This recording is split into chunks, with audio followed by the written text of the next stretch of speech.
Good evening, everyone, and a very warm welcome to yet another session uh, of WiTalks with an interesting conversation that we have up ahead this afternoon with two really young and successful founders of these content marketing agencies and companies. I want to invite Shriya Garg, co-founder of ContentNinja, a new age content marketing agency in India, and Pratham Mittal, who's founded Masters Union, which is a practitioner led higher education institute. And Pratham has also co founded Outgrow, which is a very unique growth marketing platform. So, welcome to this afternoon of decrypting the metaverse, Pratham and Shreya. I'm so happy to have you this afternoon here, and I'm really, really looking forward to our conversation because metaverse, as I have read and understood all afternoon today, in trying to get my head around what I'm going to speak to you about this afternoon, it seems like there is a lot of good and interesting and what to watch out for and what's bad and what is should be debunked and our myths around it, etc. So let's begin by me asking you, Shreya, what is metaverse and why should we care? Sure. Nice to be here, Rashna. Thank you so much for hosting us. While there is no universally accepted definition of metaverse, because given there's so much ambiguity around it still, to me, metaverse is a combination of decentralized web or Web 3.0, which is essentially a decentralized internet that nobody owns, but everybody can still trust, and multisensory experiences, including AR, VR, maybe haptic feedback eventually in the future. So essentially, it is a new iteration of the internet in which we will move around in a virtual reality where we will interact with other people and their avatars, and we will have have our own avatars as well. I think the biggest difference between today's internet and the metaverse would be that today we consume content as a device. We go on to our laptops and we open a window and request data. To a Google or a YouTube, we're just a device or a cookie or a behavioral metric that is requesting information. And this is where we become more consumptive and we don't own this information, and these players monopolize it. The metaverse will be different because we will essentially enter the internet through our avatars in a very layman way to explain it. And we will be able to own our transactions and we will be able to engage with other people physically. So, according to me, this is essentially what is the metaverse. Yeah, but why should we care about it? I mean, is it, I mean, the reason why I ask this question is there is this whole concept around metaverse is for gamers, metaverse is for people who already have their online lives, metaverse is not for people who are still grounded in reality in a lot of ways. And then there are critiques around the whole thing. My question around why should we care about it is more to figure out where does the comfort level lie for an average Joe or an average Jane who's still trying to figure out reality and has to now consume and understand metaverse in a certain way. So, Pratham, do you have views on it? Shreya, you can add to it. Absolutely. I mean, I think it's very interesting that we're talking about this today because lots of companies are being founded in metaverse that are finally trying to create use cases that are going to be relevant to you and me. And just to give you like one very simple example, imagine if this conversation that we are having was happening in the metaverse. How much more interactive that would be, that Shreya would have her avatar and I would have my avatar, and instead of you looking at me and Shreya in sort of this 2D screen space, we could actually sort of essentially feel that we are in a Taj ballroom, or depending on your budgets, and have this conversation in a way that I can actually see everyone in the crowd, make eye contact with them and they with me. And then actually after the conversation, we have a one-to-one breakout session and we actually have dinner together or lunch together. There's actually this ambient sense of space where I can move in the metaverse and I can come to Shreya and have a conversation with her. And as I move away from her in the metaverse, I actually stop hearing her voice and start hearing somebody else's voice who I'm getting closer to, right? So this entire immersive sense that metaverse sort of renders would make this conversation that we are having so much more interactive, at least in theory, right? And so that's the very obvious use case, and this thought can now be extended. So imagine, and this is something I was doing in the morning today because I recently got my Oculus, which is the massy version of one of those virtual reality glasses. It's just $300, which is a third of the price of an iPhone, interestingly. And the first thing I did was I downloaded this app which lets me play table tennis in virtual reality, right? So it has two controllers, and there is sort of a computer on the other side. When I wear it, I can see the computer on the other side. It's also like a robot figure with the table tennis bat in his hand or her hand, and then I'm just sort of like returning the serves to him. And it's an incredibly real experience. The sound of the ball hitting the bat, that click sound, is so real that I did not realize that I played for like over 7-8 minutes until the battery ran out, right? And for me, it was essentially so what this basically does, it opens up umpteen possibilities. And the reason we should care about it is because we don't know where this will take us, right? Like imagine the companies, like remember Kodak and all of these companies that missed the internet bus, or Nokia that missed the smartphone bus. We should care about it because as professionals, we should not be missing the metaverse bus, essentially. And so that's why we should at least know about it, wherever it might go. Yeah. Yeah. And it's interesting that you mentioned the terminology ambient experience, and I was curious when you said that, because how do you get all sensories? It's still virtual, right? You're still not there. How does it replace that? Does it need to replace that? Is there something that is an alternate that is giving you the question really I'm asking is it something that will spike and then die out because it doesn't ever replace reality? Or is it something that is going to become a reality, anytime soon? How soon, if anytime soon? So I'll just take this quickly. In my perspective, I think it's not as binary as that. It is not an either or scenario. It will happen. We don't know when it will happen. Technology is evolving. I think physical infrastructure, hardware, software, all of it is evolving, and it's going to take time. The good thing is that there's enough money in the ecosystem, enough players interested in the ecosystem that Facebook rebranding itself as Meta, which is a very PR gimmicky gesture in itself, but essentially there are enough players interested, enough brains in it trying to figure this out. It will happen. It will never truly replace what we have. It will coexist, but it will really blur the lines between our physical world and our virtual world. So you can use a VR headset like an Oculus to step into that reality, but eventually you can only also access it through your phone, through your laptop, and VR is not just the only application that we will have for the metaverse. So in essence, I think it's going to be very interesting to see this play out. There are already a lot of use cases. There will be more use cases. There is a lot of talent that is needed to really make this happen, and it's really not fully conceptualized yet, but it will happen, and it will be interesting to see how that plays out. Yeah, And it's interesting that you say talent and skills, because I want to definitely talk to both of you about, and for everyone who's logged in today to hear this, about the skill sets we need, and we'll come to that conversation a little ahead. Pratham, you were adding to what Shriya said. Yeah. So, you mentioned that we have 5 senses, and perhaps only one of our senses is engaged by, one of these virtual reality glasses or metaverse in general. It's interesting because the brain is actually quite stupid, right?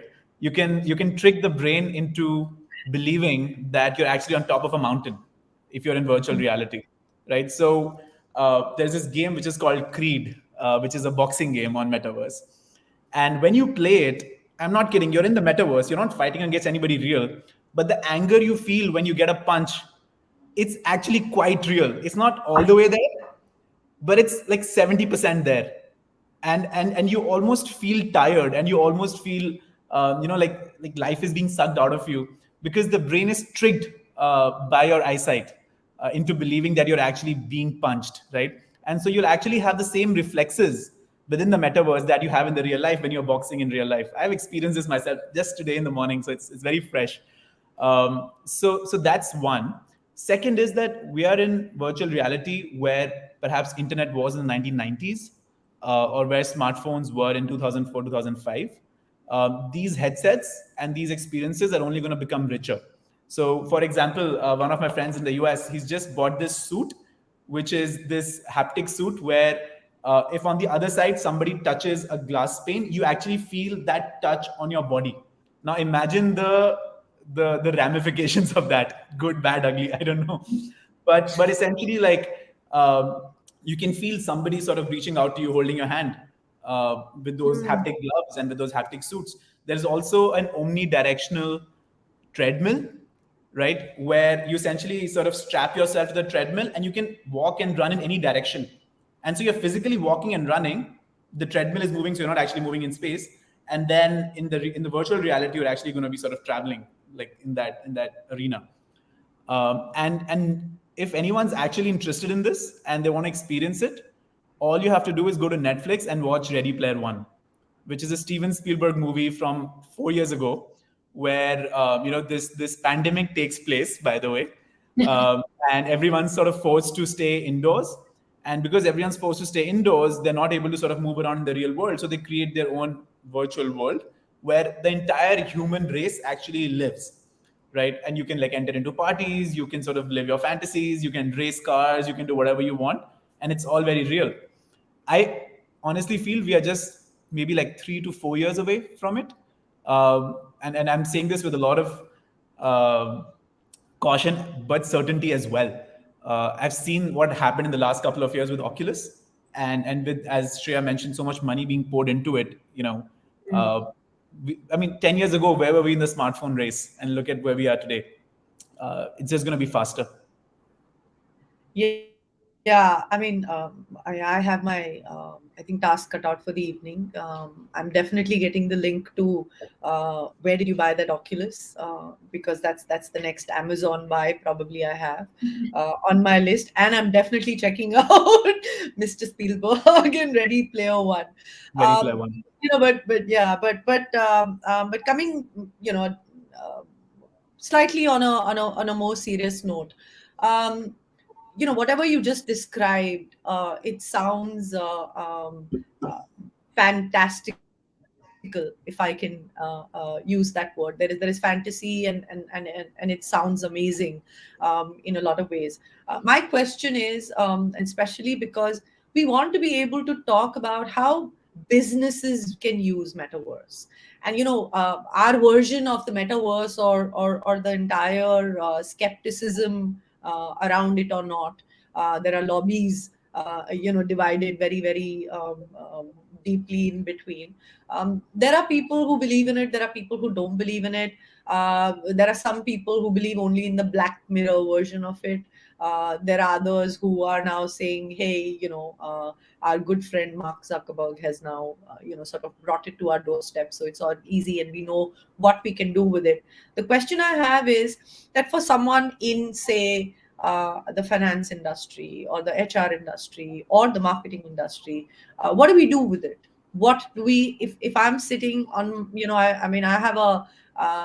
have a function to run, I have a role to play in my organization, and metaverse is in my future one way or another. What do I do with it today?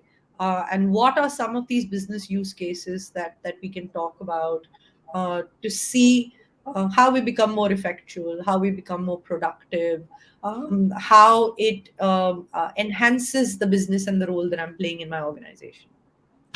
I mean, either of you can pick that up. I can start. So there is, my father runs a car dealership in Jalandhar, right? And he has to train these mechanics to be able to work on different kinds of car engines. But for him to be able to train the mechanics, he will actually have to buy those cars, those 30, 40 different kinds of cars, to train the mechanics on how to sort of fix the engines. But he doesn't do that anymore. All he does, he downloads this app where all the car engines are sort of available to you in virtual reality. So you just wear those glasses and you can actually sort of deep dive into the engine and see the engine as if you were sort of a molecule within the entire engine system. So you can travel from the generator to the spark plug to the combustion engine to the this, right? And actually sort of see how that engine works and figure out, where are the faults, and if you have to fix this fault, this is how it's done, right? I've seen this sort of create a huge impact when it comes to sort of the bottom line of the business, right? You can now train these mechanics in 10 times more, different kinds of cars and scooters, and to fix those engines. And now just extend it to, for example, let's say medicine. In hospitals right now or in medical colleges, one of the biggest costs is that of cadavers, right? What if you could actually just sort of host a cadaver in metaverse, again, in virtual reality, and then just sort of see, acha, ye dil yahan par hai, lungs yahan par hai, and sort of operate and open it up and see what's happening inside, all in reality. So it gives you that feeling of reality essentially. And again, you can extend this to any industry for that matter. I mean, education. If we have to teach people, how a volcano works, right? Instead of just showing them in some sort of a video, you can actually take them inside the volcano, right? Similar with travel and tourism, there is an app on Oculus where you can actually like take the elevator to the top of the Eiffel Tower, right, and see how Paris sort of looks at it. You don't have to travel all the way. So, I mean, these are just a few very basic ideas. And in the course of the conversation, if you were to focus on this, I'm sure everyone can think of how it would impact their business in their own way. Yeah, I mean, if imagine you run an And e-commerce I mean, store. Sorry, you were saying something, Ashna. No, go ahead. Yeah. No, I was just saying that imagine like today we had brick and mortar, then we had e-commerce, which was the next iteration of brick and mortar. Now you could potentially have a physical space in the metaverse where you walk in, you physically enter the store, you look at the products, you look at a digital menu or the prices, and you interact with a salesperson, with the avatar of the salesperson who's helping you out, and you could buy either digital assets or physical assets that then they get shipped to your physical address. So it's sort of like a merge of both real and physical worlds. Advertising, it's going to become, advertising in the metaverse could be like you have buildings and the Times Square where you have billboards in the metaverse. So there's a marketers struggle to get a new channel. With the metaverse, they have a new channel to advertise. So there are a lot of implications in terms of remote work. So if you want to have a one-on-one conversation in a group, so there is an application where you can sort of lean away virtually and you can have the other people fade out, much like in the real world, and you can have a conversation. You can meet family. People were stuck abroad for so many years during the pandemic. They could not visit families back home. So what video calling was, 5-10 years ago, then now you can meet almost physically. And it's much more interesting sometimes than meeting physically, because you can meet in Paris, for example, right, while sitting at home in Noida. So it can definitely, I think somebody asked in the group that whether it can replace real world activities. I think if I had an option to meet my mom in Paris instead of just meeting her at home, there are some ways where it could be replaced, I feel. And Yeah. one more thing, just this is an interesting statistic. Facebook, I mean, there's like a group within Facebook that takes care of their data. So they just released a report. I don't know if it's yet out in the public. One of my friends forwarded it to me, which is just to showcase like how immersive Oculus and virtual reality can get. The most visited app/website on Oculus last week or last month, X amount of days, was actually a porn website. Oh, interesting. Yeah, Right. I mean, I was actually coming to the audience, and I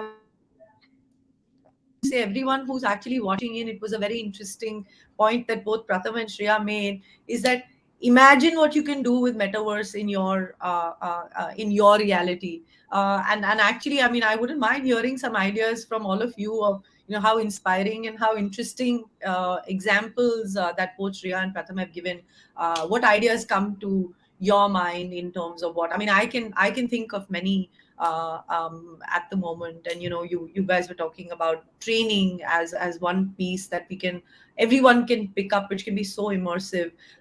Something that you're actually I was thinking of books that we read, and how that turn into uh, you know it's a conversation that you have with so many people, where you say some people have this imaginative mind when they're reading books, and imagine that actually turning into, so there are many use cases, many ideas, and I'd love to hear from people who are logged in on what they can think, while we actually move on to other conversation, and I'll read out what others have to say. I do have a whole bunch of people writing in already. But let's talk about career and talent and skills that we can pick up, right away. We come back to an average Joe and an average Jane working. What are some of the skill sets that I can pick up? What are some of the courses, and where? The internet seems to be flooded with conversations and blogs and write-ups and the this and the that about metaverse, and what you can do with it. Earlier, before we started this conversation, I heard you guys rattle off a bunch of terminologies, which some of them I understand, some of them I still have. It's homework for me, I guess. But what are some of the things that we can practically just pick up and use in, say, starting tomorrow in my daily work life, or put it into action the next morning? I'm going to let Pratham, the educator, answer this one. I think there are two things. First is just be open to it, right? I mean, lots of us sort of shun out. We are not early adopters. I mean, 90% of us are not early adopters, but I hope that this group is the 10% that is the early adopter, and they sort of go and buy an Oculus and Yeah. invest in an Oculus, or invest in apps, where you can experience virtual reality. If you can download these apps, you can again note them down. Rec Room on your phone, or Roblox on your phone, or even Minecraft for that matter. You can at least start getting a sense of where the future is going, right? And in case you want to actually develop apps for the metaverse, the way sort of early people started developing apps for iOS and Android, in that case, you have to definitely invest maybe 6 months or more and learn about the technologies that go into building for VR and metaverse and blockchain, etc. And we can talk more about that, but essentially I'll throw out a few terms in case anyone's interested. They can Google these. One is, of course, Unity or Unreal Engine. These are the two platforms on top of which you can build any metaverse app, whether it be a game like the one I spoke about in terms of table tennis or boxing, or one of the experiences that Shriya spoke about, where you can actually sort of travel to Paris and have a one-on-one conversation with somebody in virtual reality. So Unreal Engine and Unity would be the two skills you can learn to start developing for it. And for I think I'll stop there before it No, gets too technical. I was going to ask you to actually type this out for everyone, if that's possible for you. If you go to the comments and just sort of type it out for everyone, because I'm trying to get a grip on all these images, all very interesting, and I think, like you mentioned, all very easily available for us to pick up a quick skill and understand and learn different things like I this. cannot write on the comments. I don't think I have that enabled for me. But So maybe, yeah, I can just say it out yeah, loud. yeah. So first, I think, like, invest in an Oculus. You can go to Amazon and buy it. It's $299 for the basic version, and it's worthwhile investing in it. I think you will not unless you get vertigo, you will not I mean, you'll be very happy with the product. And get the new Quest, right? Like the new version of the Oculus, the Quest 2. The first one's Quest 2, not that yeah. good. That's Yeah. the only one available. The other ones are not even available anymore. So I think you should be set there. Second is that you should, uh, of course, download many apps, but download this app called Creed, which is a free app. The rest of the apps are like $80, $90, $100, $30, but Creed is free. And you can sort of get to experience, an emotional response that you will get to that boxing app. You'll actually be able to feel frustrated in the game, which is very real again. um, then definitely watch Ready Player One, because that will give you a sense of what the future can be, and it'll help you sort of chart out the path where Oculus stands today and where Oculus will be in 5-10 years. And I think that will be a great way. And if you're interested in actually developing apps for it, then you have to learn Unity or Unreal Engine. And this is something that'll take you like a lot of time unless you're already developers. But even if you are developers already, it'll still take you maybe 3-4 months to build a very basic game. But once you build a basic game, I'm telling you, you will get hooked to it. And it's a great skill to invest in today. Those developers, like they run for like crores, right now when we try to go and hire. And I would also So I recommend. have, Sorry. yeah, go ahead, Shriya. Yeah, and maybe if you're an investor or a trader and you already trade in stocks and equity and you have the risk appetite, I would recommend trading in cryptocurrencies. Nothing like when your money is in the game, to keep you invested and to make sure that you follow. And there's enough. I know there's a lot of volatility, so this advice is only for the brave-hearted. But I think for me, it was like I've always enjoyed trading in the stock market, and I just once I got into started trading ETH and other currencies, that's when it became much more real to me personally. And if people are, play to earn, where basically you game to earn currencies or crypto. So if people enjoy gaming, then there are a lot of play to earn games out there where you can start where you can start experimenting. Yeah, I think just to name three of those, definitely try Axie Infinity. It's a very cool game. If you liked Pokemon back in the day, you will love this. And this will give you your first experience of Metaverse. So Axie Infinity is AXIE. That's correct, na, Shreya? AXIEE or AXIE? No. Axie Infinity. One of you will have to eventually Yeah, write a blog and publish it for all of us. Axie Infinity, Roblox, ROBLOX, and Rec Room, REC space ROOM. These three you can also use on your phone. You don't need an Oculus for it, and it'll give you a good sense of what Oculus might be able to give you. So, I mean, it seems like a ready reckoner for at least getting ourselves started with experiencing the metaverse, both as consumers and as people who probably will develop technology, or can develop technology and get a little hands-on sort of experience with it. I want to actually move to decrypting certain basic terminologies, and I heard you all both mention some of them in between, and there were references to various things. I'm going to just kind of, I'll try and make it like a rapid fire, where I'll say a terminology and try and describe it as quickly as possible, and in the fewest, simplest words possible, so it's easier for all of us to understand. Pratham, do you want to go first? Sure. Should I just pick any term? So I, I have my dictionary Achha, for go you. ahead. So so let's talk about what is blockchain. So blockchain is essentially a public ledger. What that means, very simply, is that it's a database, it's a file. So when we store a file today, we store it on one computer, right? On our computer, we save it. Now imagine if when we were saving that file, we were saving that file on 20 different computers or 200 different computers. What that would allow us to do is, or what that would deny to us, is for us to be able to change that application in any way or change that file in any way. If that same file is stored in one computer, you can change it. But if that same file is stored on 20 different computers, you cannot essentially change it, right? And that basically adds a layer of security to it, that then opens up various many applications. So the most popular application of blockchain is what? Anyone? They want to write in comments?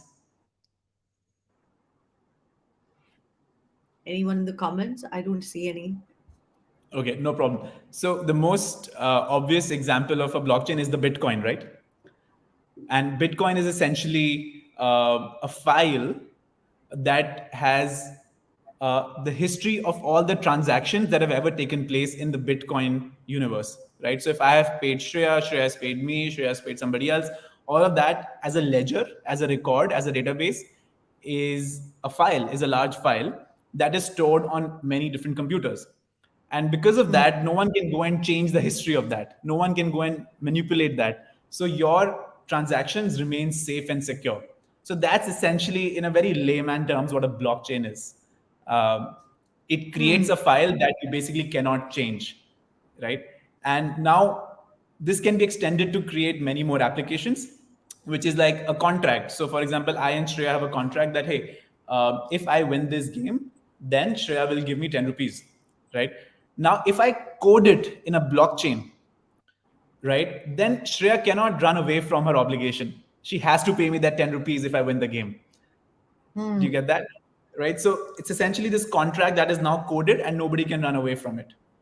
And now that can be extended to loan agreements, that can be extended to finance, that can be extended to various different accounting principles. It can be extended to decision making.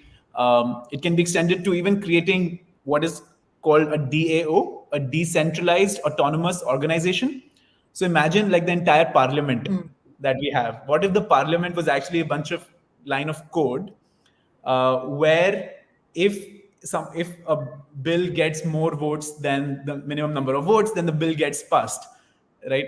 What if we actually code it into a system, and that system will always run that operation as per the code, and you can never change it.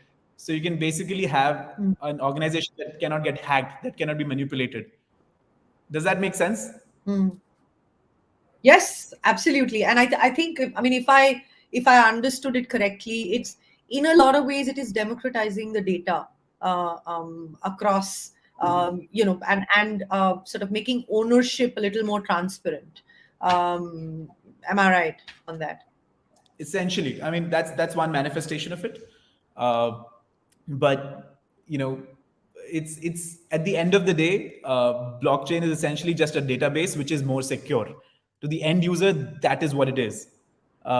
Everything that can be done on the blockchain could be done on simple computers as well, but blockchain essentially is just a more trustworthy way of doing it. Yeah, brilliant, fascinating. I'm coming to my next terminology, and I also have a question related to that from Devina.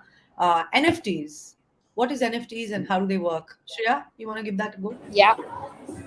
So NFTs is basically a token that sort of shows that proves 100% ownership, and that will not allow anybody to sort of change or modify it in any way. So if I have, and it is usually used as a GIF or as an image or as digital art. So essentially, CryptoPunk created this NFT that was sold for like $11 million, and essentially it derives value from popularity and scarcity, and it shows the world that I own it and it cannot be altered. So it's stored on the ledger using Bitcoin and crypto. So that's essentially what an NFT is. Interesting. What about Ethereum? What's Ethereum? Ethereum is an application where you can basically send cryptocurrencies, and it is powering a lot of the metaverse these days. If I can explain it very simply. Okay. What about, we've spoken about Oculus in great detail. The use case around virtual reality for us. Sorry, I didn't catch that, Rachna. Can you explain that? The use case around virtual reality. I think everything that we just discussed earlier are use cases of virtual reality. So, gaming, entering an physical e-commerce store of virtual reality, meeting somebody in a virtual space, virtual meetings, all of those are use cases of virtual reality, and many more that we've probably not conceptualized yet. So I heard you say, Shreya, that you were saying let's invest in cryptocurrency. Why don't you give us some advice on that? I'm not going to give advice on investing in crypto. I think it's very volatile, obviously, so it's not for the faint of heart. I think there's also a contrary perspective that you should not invest in something you don't necessarily fundamentally understand. So if you feel that you can take that risk and put in a little bit money and own a very small part of it, or maybe start with a very little amount on WazirX and start researching. But I'm going to refrain from giving any advice. I think there are a lot of coins out there that are investable, but every time I feel like I know enough, I find out more stuff that I that really challenges everything. So I'm going to refrain from giving investment advice. No, absolutely. I totally agree with you. And I was just messing with the entire advice bit on investing in metaverse. But I'm definitely having a conversation offline to get your views on it. I want to move on to a whole bunch of questions that have come in. I have a question from Nisha, who says one question that comes to mind is why investors will invest in virtual augmented reality device makers such as Meta platforms. So, in continuation with the conversation we were having about investing, the question is why would anyone be interested in something they don't even understand at this point? Are you talking about venture capital investors or retail investors The like you and question I? from Nisha is more about is I think it's any kind of Any investor. investor, I but think would why do consider investors buying shares. I think Sorry. just the promise of it is so big, and there's a huge fear of missing out among investors, both retail and venture capital, that often exists. And if it works, which it will work out, it as Pratham said, that this is where internet was in the late '90s, early 2000s. So everything that we do today has been transformed, and every company has become a .com company, right? Like finance is fintech, healthcare is health tech. So everything has sort of become digitized and transformed. That's what's going to happen with the metaverse, and investors see the promise, so they're essentially banking on the promise of the future, and there's a huge fear of missing out as well. That's what happened with blockchain and crypto startups about 5 years ago, where a lot of them were raising funds and they're fully again to reach their potential. But there's enough money on the table, I think, for this to happen, and it's a catch 22 as well. If you invest enough money, you'll get there, but you need enough money to get there as well. So that's something that we'll see how it plays out. Yeah, I mean, interesting you talk about the money because I was reading a report somewhere which says Metaverse is actually a $800 billion market, and that seems to be a great start for anyone who's in terms of potential, who's looking at investing or who's looking at considering anything related to metaverse and virtual reality as a part of their investment portfolio. I would imagine. There's a question from Shweta next, who says, how the metaverse necessitates the evolution of new technologies for its execution? Loaded question on that, and Yeah. I think, yeah. I think it's there are three things, right? Two things, in fact, hardware and software, right? And both things have to sort of go in tandem. So in hardware, we need to desperately increase uh, the resolution of our screens within the Oculus. So right now, the Oculus resolution, the maximum is I think 1920 times 1280, and that gives a very bad experience right now. It's not the best. It's not high definition. And for us to be able to take our screens to a higher resolution, we need basically to reinvent electronics. We have to go towards quantum computing. We have to go towards quark LED screens and LEDs, etc. So I think a lot of work has to be done in that direction, and a lot of work is being done. And on the software side, I think we're actually there quite a bit on the software side. That's not the limiting region here, right? The limiting region here is definitely the hardware. Um, and of course, right now there aren't enough silicon chips in the world to power our computers. So for us to expect that we'll have the kind of power and the silicon energy in a sense to power our Oculuses is still a few years away. But I think both on the hardware and software, we have a lot of work to do. I don't know if anyone remembers Google Glass that came like 10 years ago. I Uh, do. Remember, yeah, so that was a massive failure because I think it was too ahead of its time. Hmm. Um, Still, I think Oculus today is still ahead of its time, and it'll only have its time under the sun when the hardware meets the software at the right time, right place, right juncture, and it's going to be sooner than later. But yeah, lots of work still to be done. And if anyone's interested in sort of reading more about this, there is so much on YouTube. There is this guy called Thrill Seeker, uh, who basically like posts reviews of new products that are coming out in the virtual reality space, right? So he talks about these virtual reality jackets and these haptic gloves and these, omnidirectional treadmills that I spoke about, and you can actually see them like live in action. That'll give you a good sense of where the hardware has reached today. Mhm. So a lot of work, and especially for those, I guess, looking at a career building in technology, there is a lot to learn and there is a lot to implement, and there is a whole lot of opportunity that lies out there, to be able to pick up things and make this relevant to us in a lot of ways. Is what I hear you say, Pratham. There are two very interesting questions, very related actually. One that says, what about the growing concern that virtual world and now metaverse is taking away from the real world? And connected to that is that, do you think metaverse can potentially replace some real world activities? So I think there's a pro and con, shades to those two questions. But really speaking, will it affect how we do things in our real life adversely? And in a lot of ways, there is also another question there which says, will it replace certain activities that maybe probably in real life are tedious, but we are able to sort of make them more effective with metaverse? So, Shreya, do you want to take that? Yeah, my mother says this, that किसी भी चीज की अति अच्छी नहीं होती है. Basically, anything in excess is bad. I think that's the answer to so many things in life. But we saw the social dilemma. We saw that 79% of urban users spend like check their phones and internet multiple times a day or are connected throughout. So there is definitely much like how the internet has affected our lives. I think the metaverse will just make it even more immersive and even more addictive to a certain extent. But it also depends on us humans, and real is real. Nothing beats physical touch. And haptic touch is going to take time to get there. And we are social creatures, right? During the pandemic, when we were all isolated, imagine if we had had access to a metaverse at that time, and how the brain reacts to isolation is how it reacts when it's deprived of hunger. So basically, it is physical torture to the brain.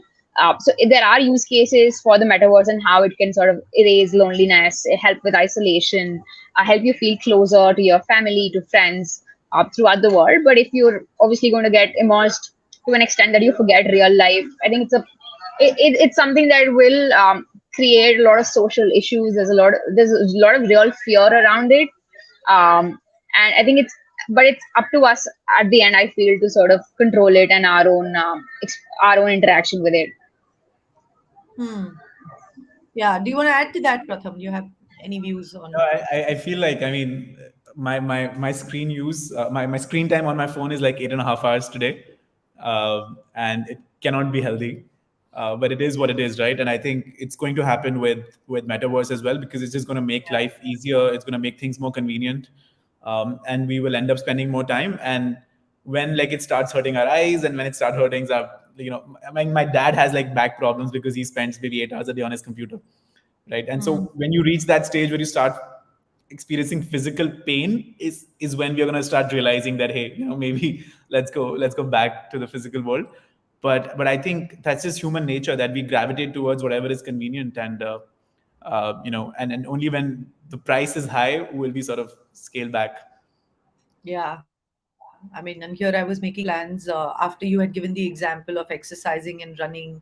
And I was like, oh, so that's finally I get my run in the forest without really running in the forest. And you've just busted that thought for me, because it doesn't seem like it should be an option. And yes, balance seems to be the key, like Shreya said, that हर किसी चीज की अति नहीं होनी चाहिए. So we have to do everything in control. And I guess that's the answer to it, that you balance what's online and what's offline, and there are things that you make your trade-offs smartly between the two worlds. I have a question here from Sadia, who says, with this future vision of the internet, with virtual reality and augmented reality, does decrypting the metaverse play a big role as real online experiences? um, I think we've sort of answered this question in many ways, and I think if I can just summarize the entire thing, in answer to Sadia's question is um, that we're really living at the edge, at the very beginning of something that lies in our future. We didn't think social media will take over our lives, but it has. And similarly, metaverse is something that's in our future, and real it will play a big role, like Pratham and Shreya are saying. But at the same time, we have to be able to think of what we can do to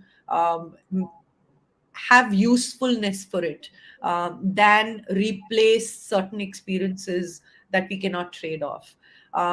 So there is definitely a big role that metaverse is going to play in our future, with everything, with virtual reality, augmented reality, artificial intelligence, Oculus for all those who buy it today. I'm thinking that we should go and have this conversation played for Amazon, so that all of us kind of get a little, offers today for Affiliate marketing. yes, Yeah. marketing happening right now for Oculus, I guess. The next question that I want to quickly, and I'm conscious of our time as well. There is a question that says, we have many platforms claiming they are metaversity, or metaverse. How does that work when tech is yet developing? I think they're just early to the market, and I also recently read about a startup that's trying to create a university in the metaverse, so where you can actually enter, a virtual space, much like a physical space, and take classes, go from one class to the other, go from library to the playground, etc.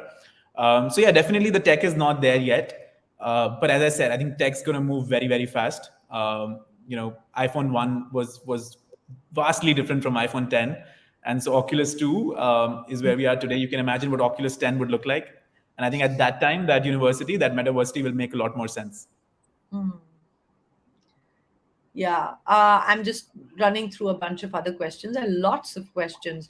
How do I? I just wanted to add to that last question that there is Decentraland, there's Sandbox, there are metaverses that are already there. So it's not that it's the technology is developing to the point that does not exist today. That is not true.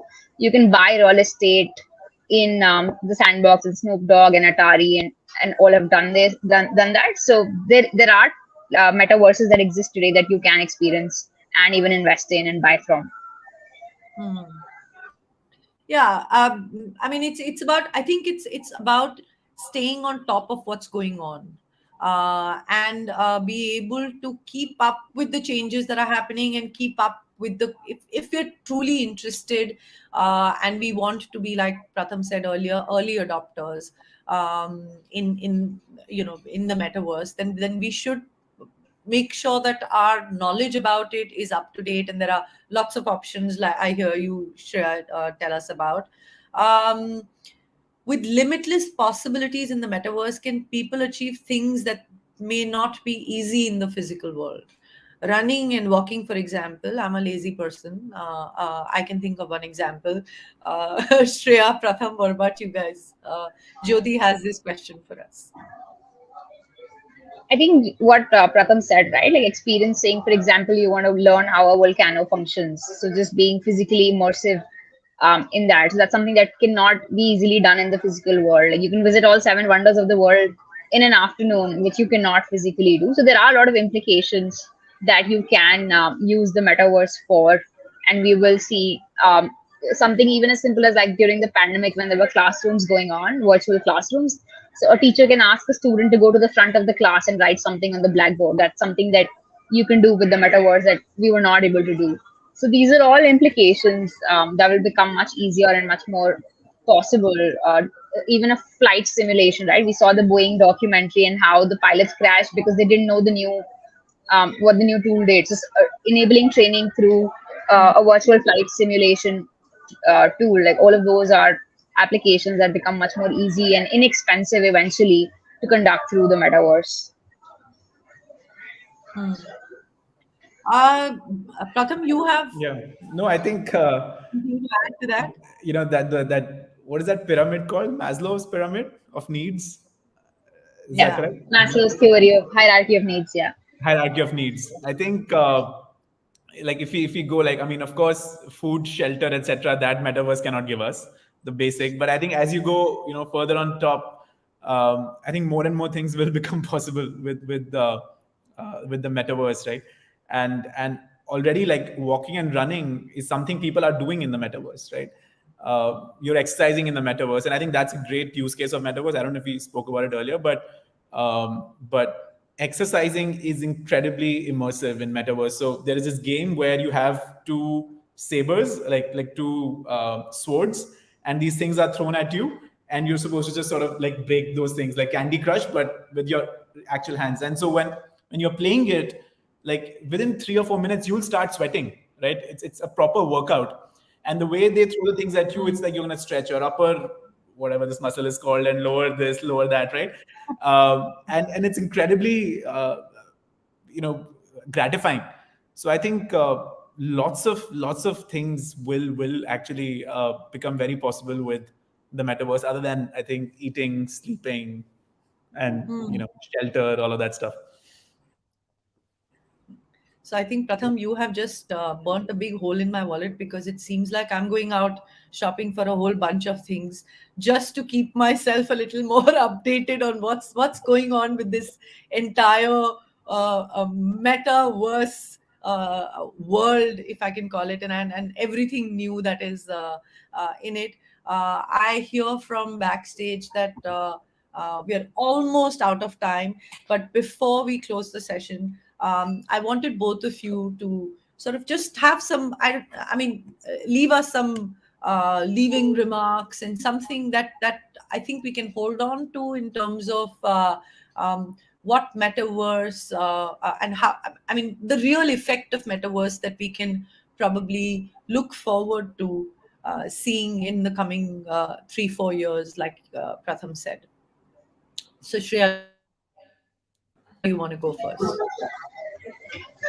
For me, I mean, I look at the metaverse as, I often feel bad that when the Web 2.0 innovation happened, I was not old enough to sort of leverage the opportunity or know enough. I, I, as an entrepreneur, I see a lot of opportunity with the metaverse. And as Pratham said, that if we keep an open mind and we get on that bus early, tomorrow we can build the next Apple and the next YouTube and the next Google, or maybe lead these companies, right? So for me, just being open minded, making sure that we sort of stay on top. And a great place to start is actually A16Z has a very good open course, open MOOC on the metaverse and crypto. So for me, it's a huge opportunity. It's going to really change the world and how we experience it. What the internet did, like people project that it will be a bigger innovation than the internet.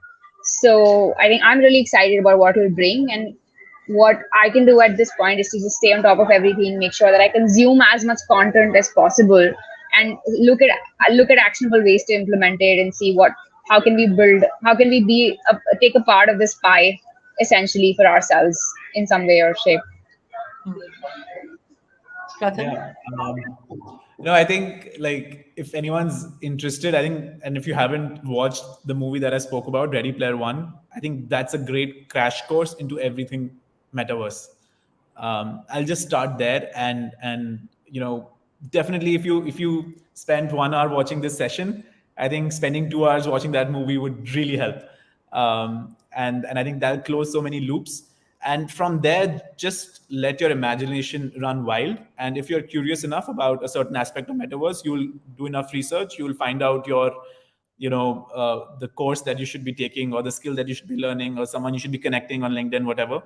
And I mean, that movie unlocked my brain like nothing else ever did. So I think that's the highest recommendation that I can make today. Great. So, with that note, I'm telling everybody, and I'm this is a homework for myself. Buy an Oculus, watch Ready Player One, experience a whole bunch of these courses that are there online. Try learn Unity, Unreal. What was that, Pratham? Unreal Engine. Unreal Unreal Engine. Engine. I mean, there are a whole lot of things that I've picked up today from this conversation that we had. And thank you so much for joining us. I'm sure we will do this again because, like you said, Pratham and Shreya, it's not too far when Metaverse becomes our reality. And that reality will have to be checked into, that reality will have to be accepted, and we have to be smart about how we balance what we live today and what we might experience in the metaverse. So thank you so much for your time this afternoon. Thank you to everyone who logged in, asked questions, is curious enough. See you in the metaverse, hopefully. The next chat that we have and the next session we have should be there. So over and out. Thank you so much for joining again. Thank you so much for having us, Rachna.